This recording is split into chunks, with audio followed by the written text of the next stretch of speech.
had been invited to do an exhibition at the Cycladic Museum, and of course I was fascinated by this context, and it's, I think, much more interesting as a contemporary curator to work in a historic museum. It gives you so many more things to think about, to contextualize an exhibition.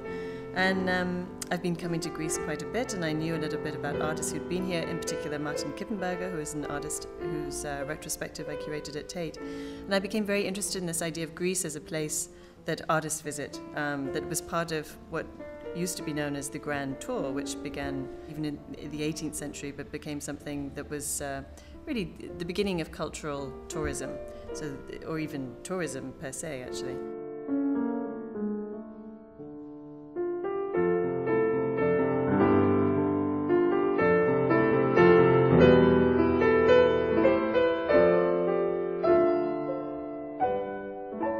In the 20th century, many artists came to Greece, many of whom I was also interested in, and then there was a very nice connection because quite a few of them were British. So it grew and it evolved, I think, from beginning at the idea of curating an exhibition for the Cycladic Museum, and then thinking about Greece, the sort of bigger context of Greece as a cultural centre, as the significance of this sort of classical education, really, of coming to Greece to absorb the antiquity, but also the culture and the life and so on.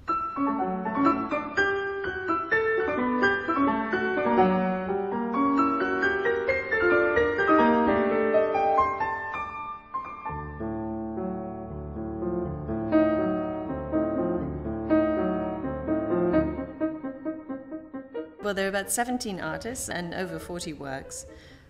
The artists are being, in most cases, they're being grouped in where there's a sympathy either in the time that they spent in Greece or in terms of their own work. Yes, grouped according to the nature of what they do. It's not strictly chronological by any means. Although I would say that that the work of the youngest artists, who incidentally are mainly German, and I think that reflects the fact that the German education has continued to be much more oriented towards a classical education, and so there's still a sense in which travel to Greece and experience of Greece is still very much an important aspect of one's education. Which was fascinating to see when you're looking at artists and you realize, certain countries clearly this has stopped, but in other places it continued at least until quite recently. But yeah, there is this sort of shift, I think, really, with the work of Kippenberger, followed by Manfred Pernisse and also Middendorf, and Jürgen Teller would be another artist. I mean, a slightly more ironic perspective, a real love and affinity with Greece, but at the same time, a certain humor with it as well.